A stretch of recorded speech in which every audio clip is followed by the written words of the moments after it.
This is the Party Political Playlist. Anyway, so it's time to bring in our guest for today, which is Harvey Taylor. Welcome along. Hi, yeah. Thanks very much for inviting me. It's great. Oh, you're welcome. So I suppose we should start, basically, let you introduce yourself. Okay, really. Yeah, well, my name's Harvey Taylor. I'm an independent. I'm not actually in a party. I have a problem with political parties because basically the party whip system means that candidates come under a huge pressure from their parties to vote with their parties in Parliament. That's one of the reasons why we ended up in an illegal war in Iraq. But just to come back a little bit locally, I live locally. I live in Talbot Road, along the road here. A lot of your listeners will have seen my posters plastered all over my house because, I don't have a huge budget, so I'm using my house as a billboard, basically. And I'm delighted to be here. It brings back fond memories. A couple of my old schoolmates from Bournemouth School were actually very active in the student union here back in the 70s, before it was a university. And in fact, one of them, through doing similar things to what you're doing, has gone on to be a major music promoter. His name's Jeff Craft, and he works with all kinds of big bands and big names like Robbie Williams and so on. So, it's lovely to be here. Oh, well, you're welcome along. Okay. Well, for those that don't know, what does the Independent Party stand for? What does it represent? Okay, Sorry, not a party. It's the second time I've done that. No, oh my goodness. That's all right. I can correct it. Oh no, that's the thing. I'm not a party. Really, one of the things that I do is I'm committed to pluralism, which is about representing the views of the whole community.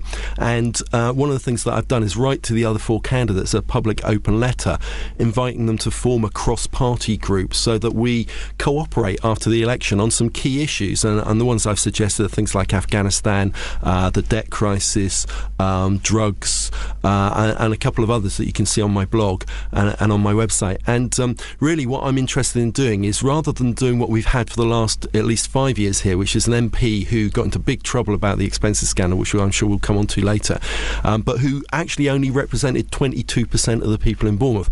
What I want is to take the whole of Bournemouth West to Westminster. So I'm prepared to work with all parties to get some consensus and to build some kind of radical positive new solutions which, without working together, we're never going to come up with. So I'm very much into working as a team. I do have my own political views, obviously, which I'll come on to, I'm sure.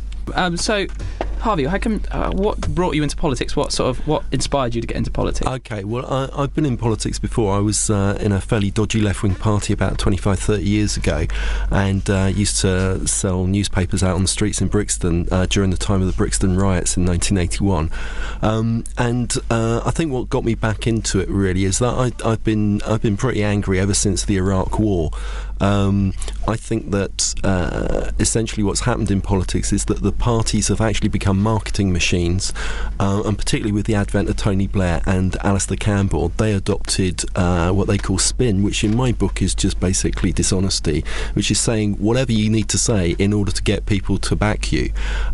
So I wanted to make a principled stand. I absolutely believe that you have to stand or fall by what you actually believe, and you have to say so clearly and unambiguously.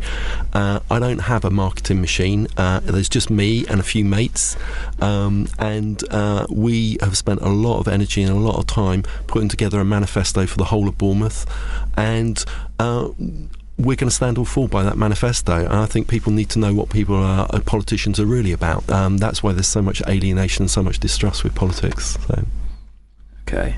And one of the questions we asked the Labour Party is, what would you change about Bournemouth? What would you bring in, I guess, as being a local person as well? I suppose if you had to maybe name one sort of main thing, if you could only sort of do one thing, what would it be? Yeah, it would be stuff for young people. I mean, I've got 3 kids, 10, 15 and 17, and I've got a quote here from a guy from a local youth club, and he's saying basically that some of the issues are, I found this one a really interesting comment. He runs the youth club, and he said one of the problems is gangs. There seems to be a rise in gang culture amongst young people.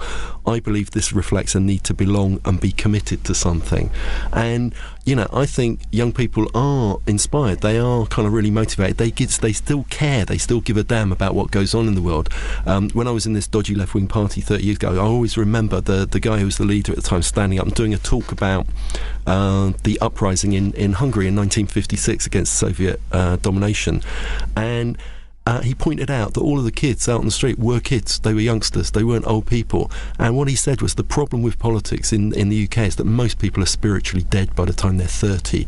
I want to revivify politics, and I think we have to give the young something to actually focus on, a kind of real cause. So I'd like to see youth clubs and day centres for old people in the same locations. I'd like to see huge investment going into promoting positive activities for young people. I'd like to see a link between getting education maintenance allowance for 16 to 18 year olds and doing community work. I'd also like to scrap tuition fees in return for students doing community work, because I think we've got to start building some links again. And after the election's over, whether I get elected or not, I'm going to be really putting a lot of pressure on local dignitaries, local politicians to use Bournemouth as a pilot for that scheme.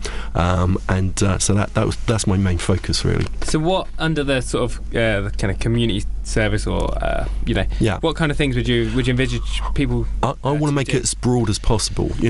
So if people want to get involved in reserve forces, that's up to them. They could do that. But if they want to get involved in care for the elderly or just respite care, they do that. They need proper supervision and some training. But also to get involved in local businesses. I mean, I do a lot of work with local businesses. I'm a management trainer, and I think this university does a fantastic job of doing placements. I think we could do a whole lot more. So if students wanted to put in 4-6 hours work a week with a local business in return for getting their tuition fees paid, I think that would be fantastic. Everybody wins. I think that was one of the issues discussed in the second sort of televised leaders debate. I think was they were talking about the kind of need for, like you said, about respite carers, to relieve full-time carers. Sure. So I suppose, perhaps in that sense, it would kind of help the balance, maybe. Yeah, I mean, it will take some organising, which is why I think we need to do a pilot. But I think Bournemouth's in an ideal place to do that kind of pilot, because we have a large elderly population and we have a big student population. It's a kind of no-brainer. Let's link the two together and get them actually benefiting in a kind of mutual basis from being in the same place. Yeah, sure. Okay, that's an interesting point. As a student, I think that's interesting. Yeah, I'm sure there'll be a lot of viewpoints on that. Yeah, yeah, definitely. Okay, well, should we go to another song then, I suppose? Yeah, okay.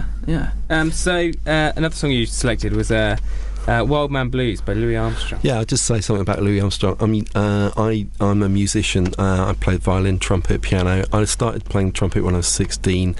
And my dad brought me home my first Louis Armstrong record, bizarrely from Spain. He went on holiday to Spain, and this guy is just absolutely magical. If you just, it might sound a bit antiquated at first, but if you just listen to the quality of the trumpet playing, no one on earth has ever played trumpet like this before.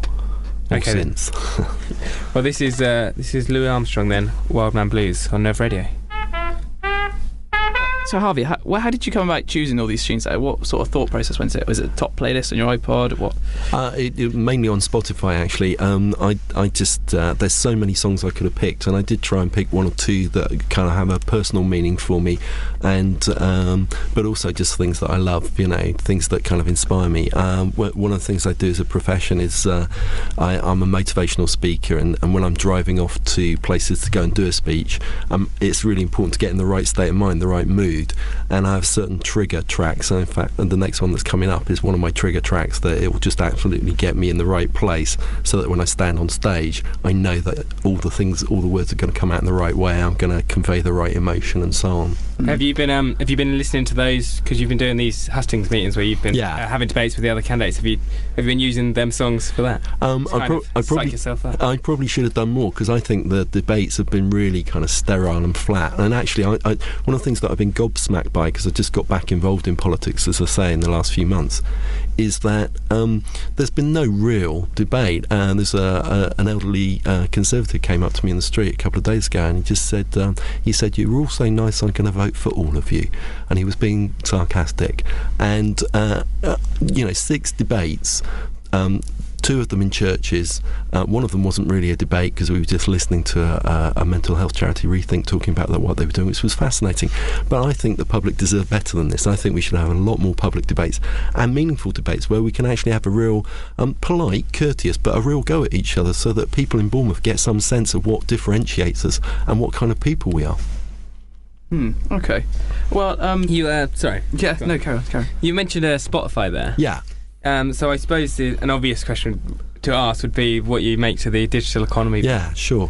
Well, I think this is classic. This is Lorna Mandelson's bill, The King of Spin, and I think this is a classic piece